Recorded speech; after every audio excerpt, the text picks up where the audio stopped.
Thank you for viewing this recording of a free event provided by Next Village San Francisco for our community. Next Village San Francisco is a local nonprofit providing services and support that empower seniors to live independently in their own homes.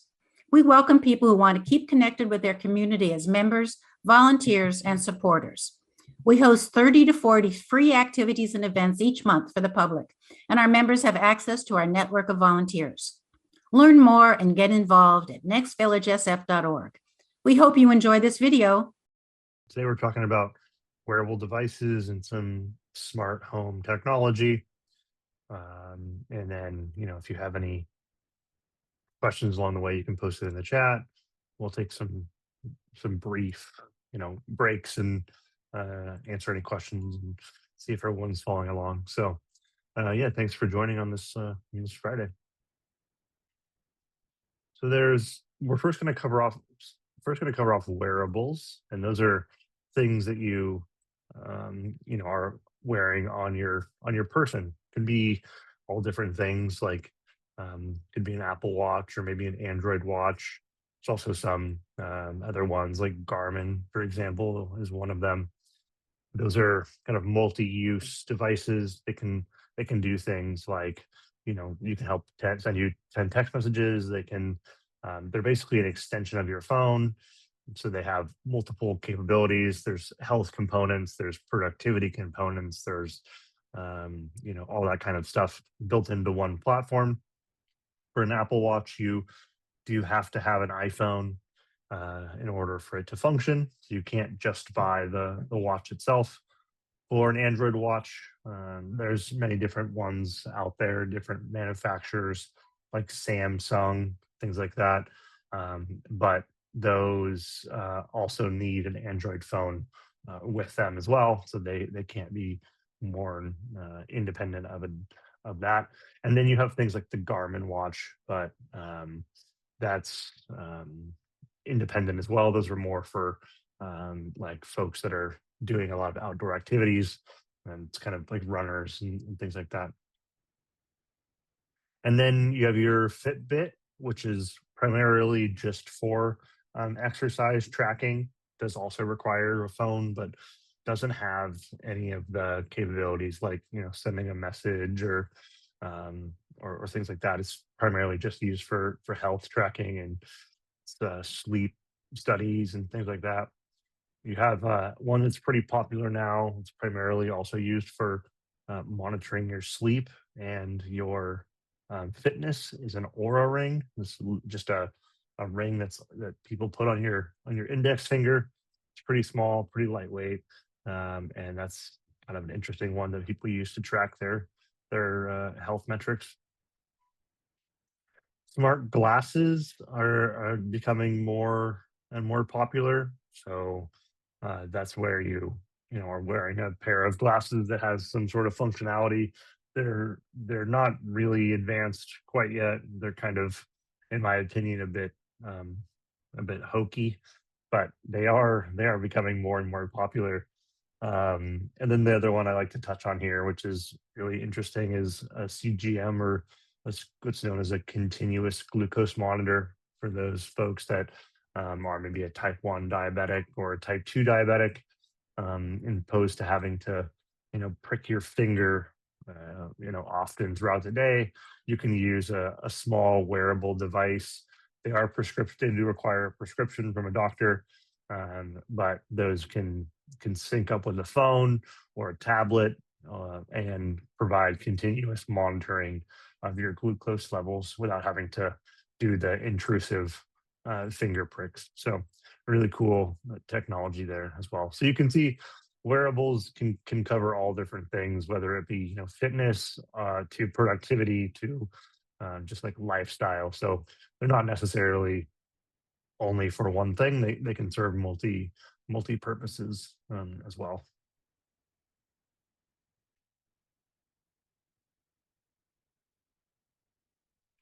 So how can they help you and your life?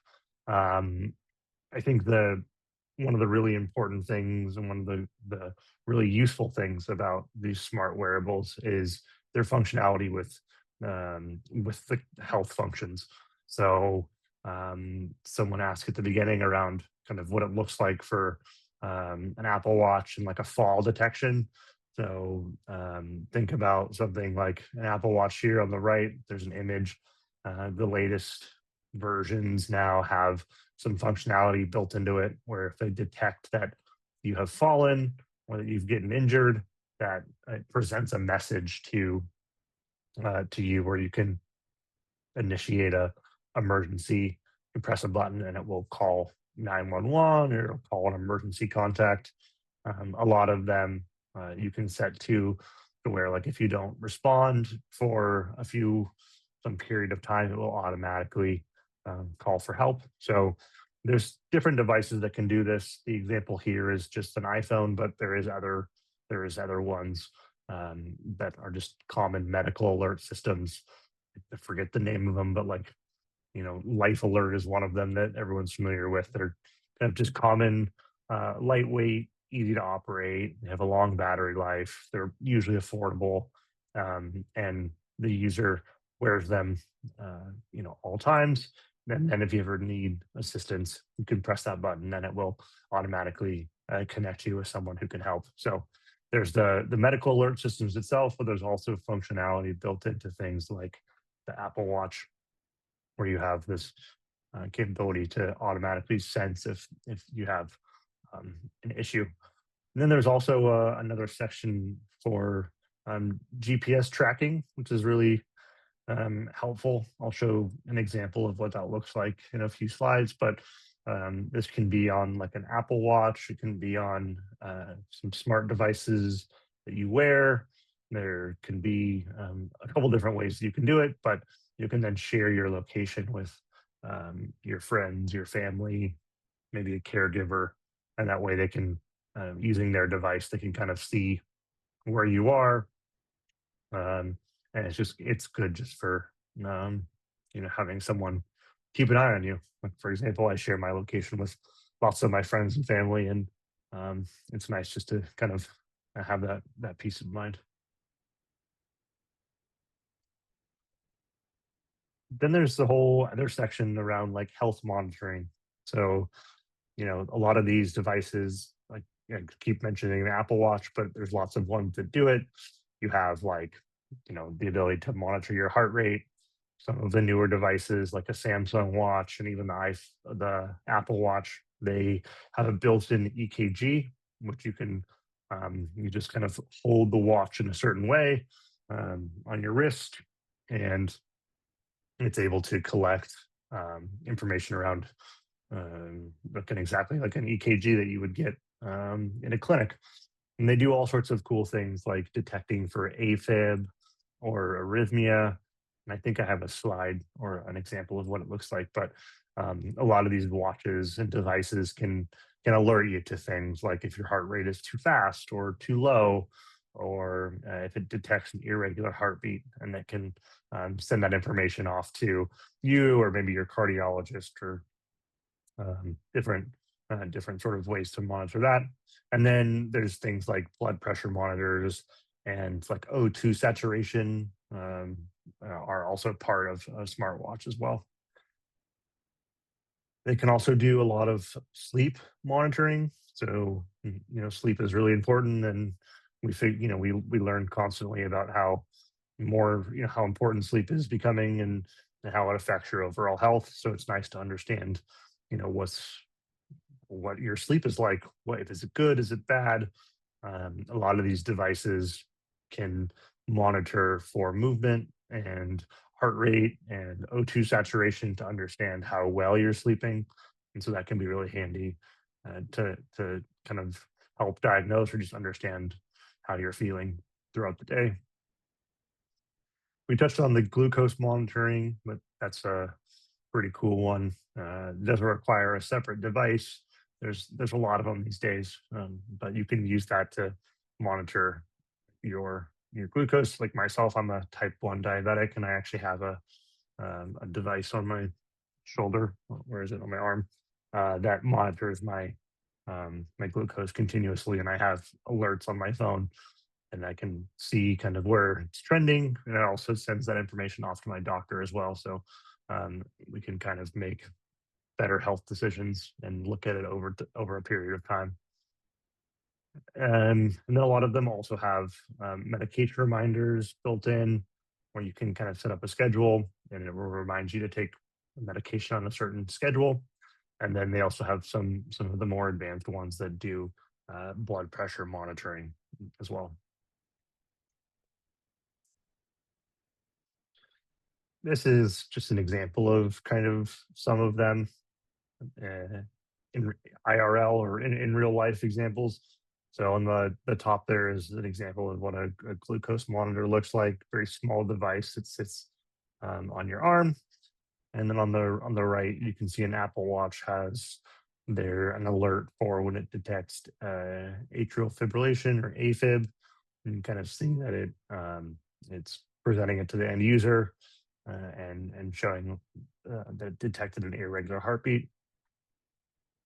On the bottom is a blood pressure monitor. It's built in the Samsung watch, so you can kind of look at the different blood pressure measurements. It can take that over a period of time, and then you also have your oxygen saturation as well, which you see that little thing that they put on your fingertip when you go to the doctor. Talks kind of gives you information around your oxygen saturation and a lot of built-in functionality for like an Apple Watch or a Samsung Watch, or I think even some like the Fitbit and the other health-related apps, the Aura Ring, they all do this sort of functionality as well. Let's stop. Um, an example of I don't know how well you can see if I can zoom in a little bit. Um, on the top left there's a medication reminder kind of functionality. So I use this every morning to remind myself to take my medication. I know it's busy in the morning, everyone's running around.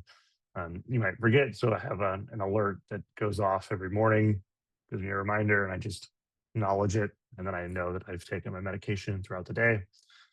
There's also this device. I think it's called like a cardio with a K, and this is actually an EKG, a small EKG machine, I guess. It's about the size of your iPhone, and you connect it with a device, and you can put your fingertips on it, like you see there, and it will take an EKG. So really cool for folks that need to monitor their heart rate on an ongoing basis and share that information with their healthcare provider. So just a cool device that you can get by.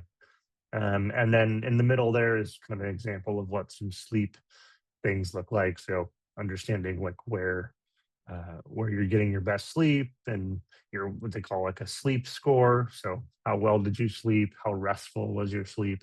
Are all parts of many of the wearables. And on the right there is just another example of a glucose monitor.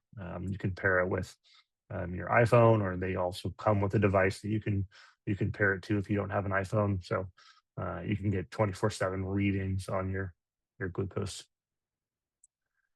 Is there any questions around any of that we covered off so far?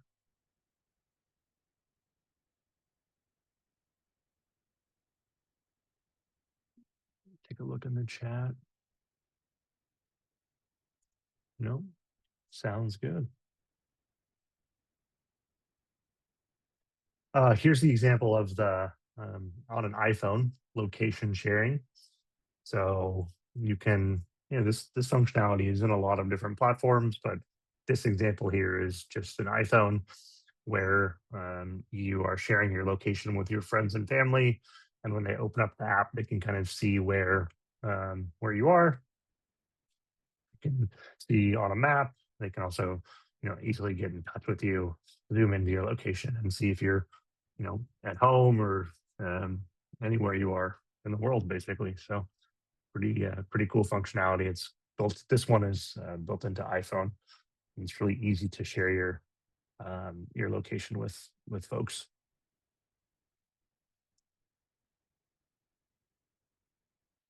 So that is just the kind of health wearable devices. at a high level. We're going to next look at the smart home devices, but before we do that, was there any questions around wearables and health devices and things like that? Does anyone have one that they really like? Yeah, Harrison, Mhm. can you demonstrate how you do the location thing that you're just talking about?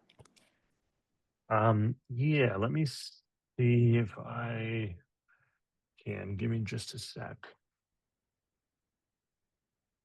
Hold on.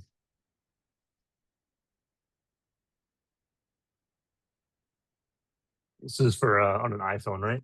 Yes. Okay. Um, Sorry, give me just a sec. Mm,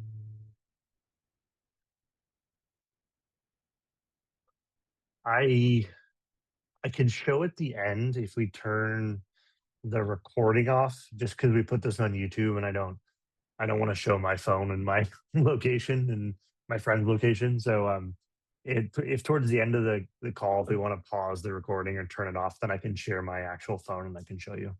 Otherwise, we can talk on a separate Zoom and I can show you as well. That makes sense. Yes. You can show that at the end. Thank you. Sure. Is there any models of Apple Watch with different features? Um, yeah, there's a bunch of them. The more advanced like health features around like EKG functionality and the fall detection and things like that. Those are some of the more recent ones, but there is tons of different options. I think they have 5 or 6 different variations of them.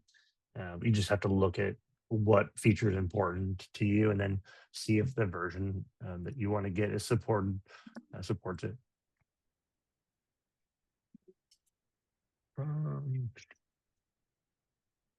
And they're not terribly expensive either. There's some really expensive ones that have a lot of functionality and they're really advanced and they are more expensive, but there's also kind of an entry level one that still has a lot of functionality, has a lot of the health functions and capabilities, and starts at maybe $300 or something like that. So lots of different options depending on your price point. What is a good device for emergency like a fall? A lot of them have it. Let me go back. Hold on a second. A lot of them have it built in. I know for sure the Apple Watch does. I believe some of the Android watches do.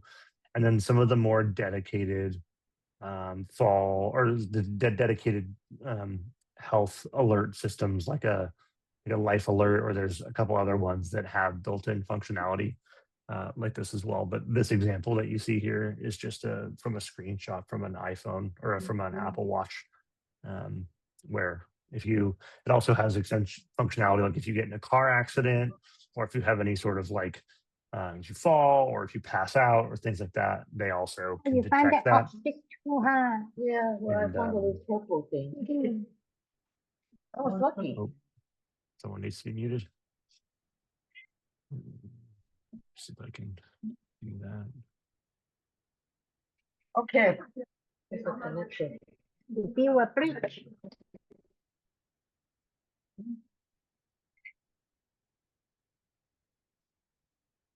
So let's look at the smart home devices. There's tons of things in this space now. I There we like to go. say that Another we're connection. living in This kind is of a the brown stuff. golden era of smart home devices. There's tons of them that do all sorts of different things. There's really cool ones. There's really dumb ones. There's really useful ones. So yeah, there's all sorts of different There we go. different parts. Thank you. I want Um, to connect all of this. Jacqueline, are you able to mute Belinda? What's that? Oh, yeah, sure. Of course. Thank you.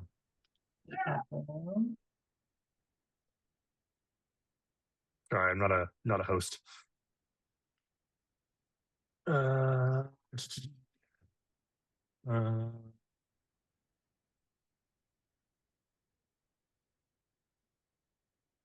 all right, so smart home devices. So there's a couple different things there can be. We're going to look at from productivity to security to comfort and everything in between. Probably the ones that you're most familiar with is your um, the voice activated ones like Alexa and Google and Nest and things like that. Those are different devices that you have around your house that you can talk to and ask questions and interact with. There's also lots of things for security, like there's smart doorbells. Those are really handy to see like who's outside of your house before you open the door. You have your cameras that you can have in your house, on your external to just increase your safety. And you have security systems that are really approachable these days, where are really easy to set up and really cheap. So all of those are kind of smart home devices. You also have things like smart thermostats and smart lighting. So thermostats where it kind of learns from your behavior and learns on like what kind of temperatures you like and what time of day, and they can adjust accordingly. There's also smart lighting. So all of the lights in my house, for example, I have on a system, so I can change the time or the brightness and all this kind of stuff. Really good for when I go away and I want to keep the lights on for my cats or make it look like I'm home.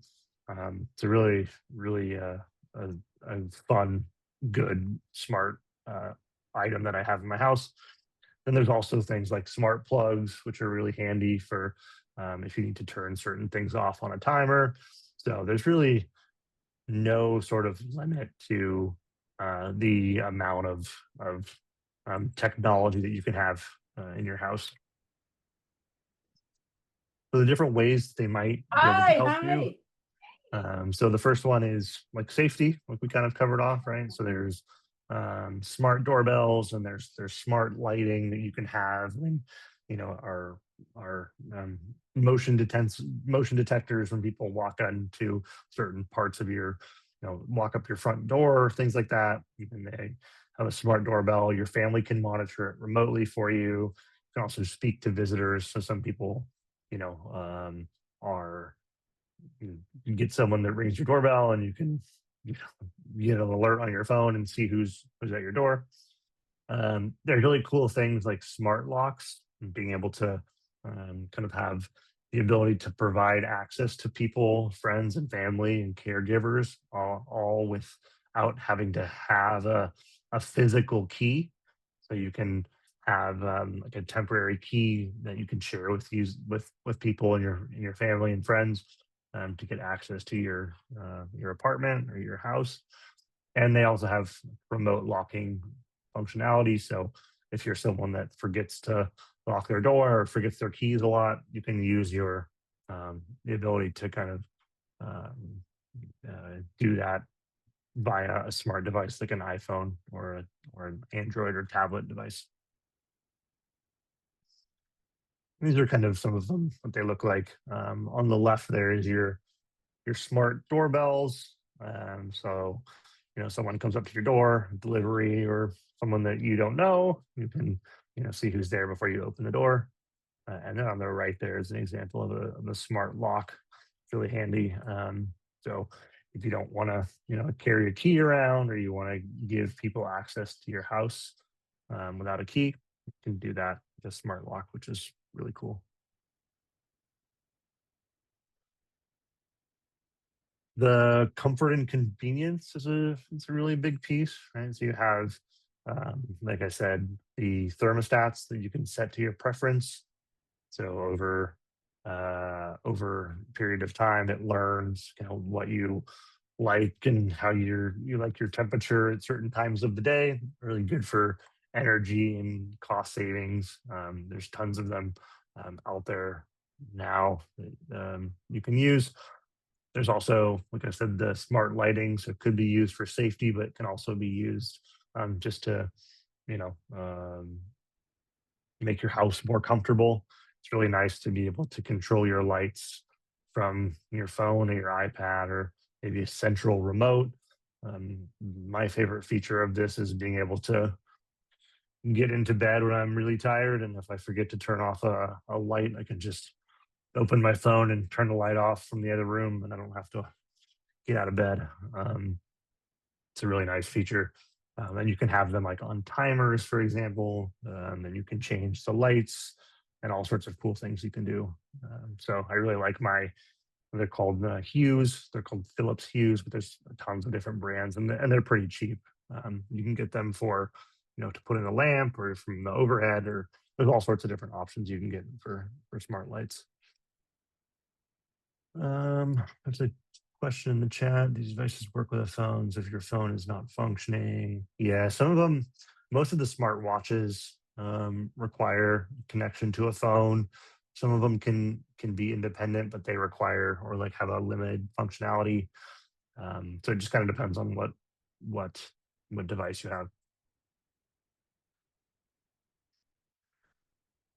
Here's an example of kind of some of the smart devices in a home. So the smart thermostat, this one is pretty common. It's called a Nest.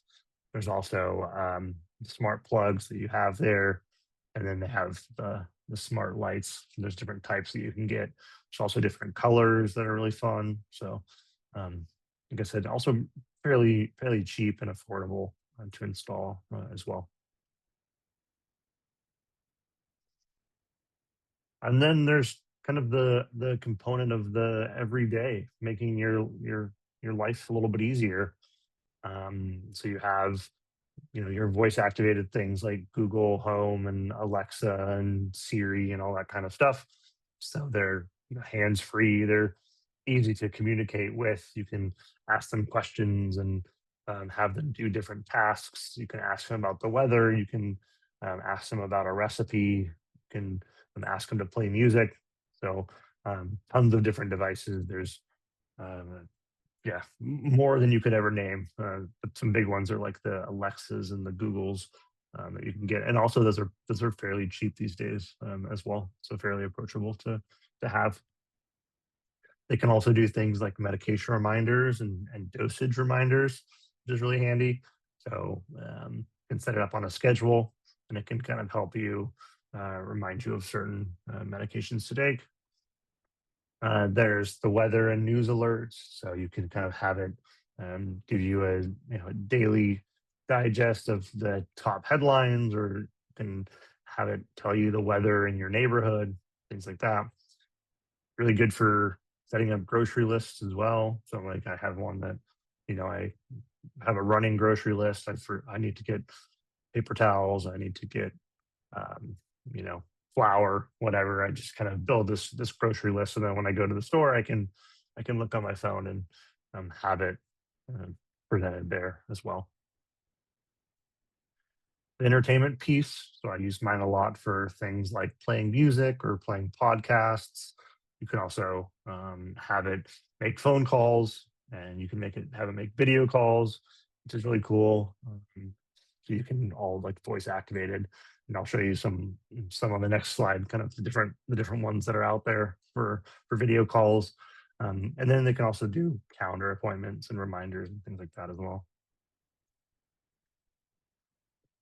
So on the top is the one from Amazon, Alexa. It's like a display. It's like about the size of an iPad. It sits on your counter or your desk, and you can use it to make video calls, or you can play movies, or you can play any sort of content that you want on there. You can have it cycle through pictures or anything that you want to kind of look at. So pretty cool. There's different sizes and different ones that you can get to do that. There's a question in the chat. Where's the device to seize at the door? Yeah, so for the door ones, they basically can go outside of your door, like where your doorbell is, or you can also get ones that go into the peephole as well. that fit in there.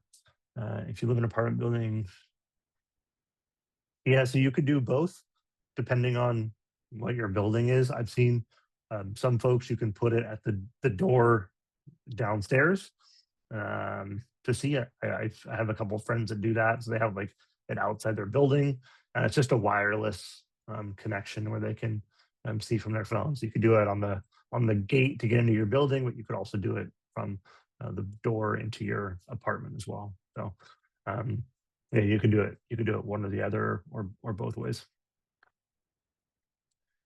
And then on the right is just an example of what some of the smart speakers look like. There's different form functions for your area. There's ones that are certain colors, or really small or really big. So there's all different options that you can have depending on where you want to put it and what you want to do with it. Any questions around those devices? We've covered off a lot so far.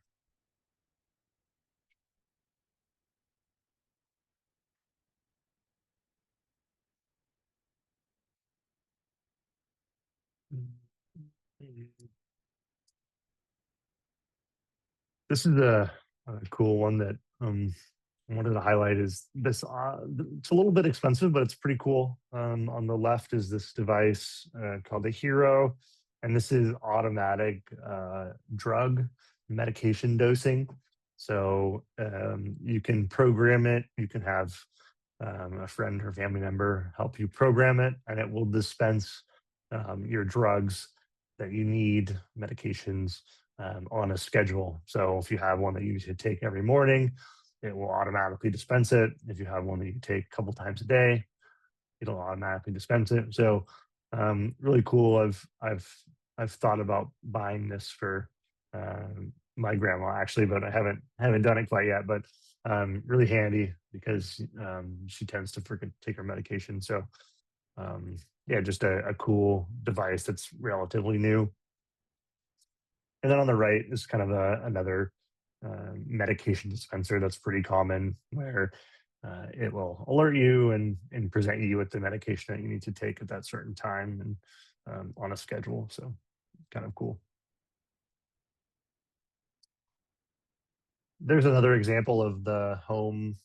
I forget exactly what they call this one now, but like a Google Home, where again, kind of a screen that maybe is like the size of an iPad, maybe a little bit bigger or smaller, and it can show you things like the weather. You can have your controls of things like your lights on there. You can have it show your calendar events. You can have it set a timer, things like that. So I use that a lot when I'm cooking and I want to set a timer and just say, "Hey Google, set a timer for 10 minutes," and then it will automatically start that. Have it set like bedtime alerts and alarms and things like that. So really cool. And I have it play all my music as well. I can just tell it to play certain things, certain albums or artists or genres. On the right is this is an Apple TV, kind of a smart device, kind of not, but you basically plug it into your TV. There's other things like a Roku or a Fire Stick or Chromecast. They all effectively do the same thing, but this is where you're using this to connect to things like Netflix and Hulu and different applications like that, where you can stream. And there's some other tech teach-ins that are on the website on the YouTube that cover off the streaming devices, but that's just one of them. It's really that I really like, and not terribly expensive either.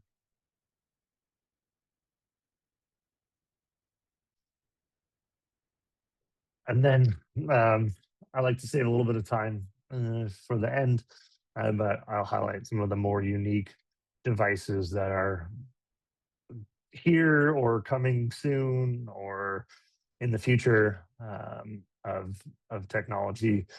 We have this one on the left here is like a little personal, I don't remember his name, but he's like a personal home friend that you can't do a lot of tasks, but He is basically like a roommate that can interact with you and talk to you and have conversations and follows you around. It's kind of like a pet a little bit.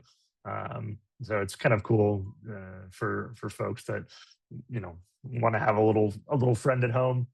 And then on the right, this is a more advanced robot from this company that's called Figure, and they're making entire robots that are basically the size of a person, and they can do tasks in your house for you. So this is a real thing. These are real robots that you can actually purchase if you have the money. But they're no longer just a concept; they're an actual product, and you can have this in your home, and it can do things like do your dishes and make coffee and cook dinner and watch a movie with you. So it's pretty wild. There's tons of videos where you can kind of see them in action, but all these things that were once futuristic are now slowly becoming the real thing and a real possibility to have in your day to day. Thank you for viewing this Next Village video recording. We hope you enjoyed it. Please help us spread the word and tell friends and neighbors about Next Village events and services for seniors and adults with disabilities in San Francisco. Visit our website to learn more about our vibrant, growing network, as well as to view our calendar of upcoming Zoom and in-person events and activities in San Francisco. Our website is nextvillagesf.org. Contact us to join our email list to learn about events and resources for seniors in San Francisco. And subscribe to the Next Village YouTube channel by clicking the button below.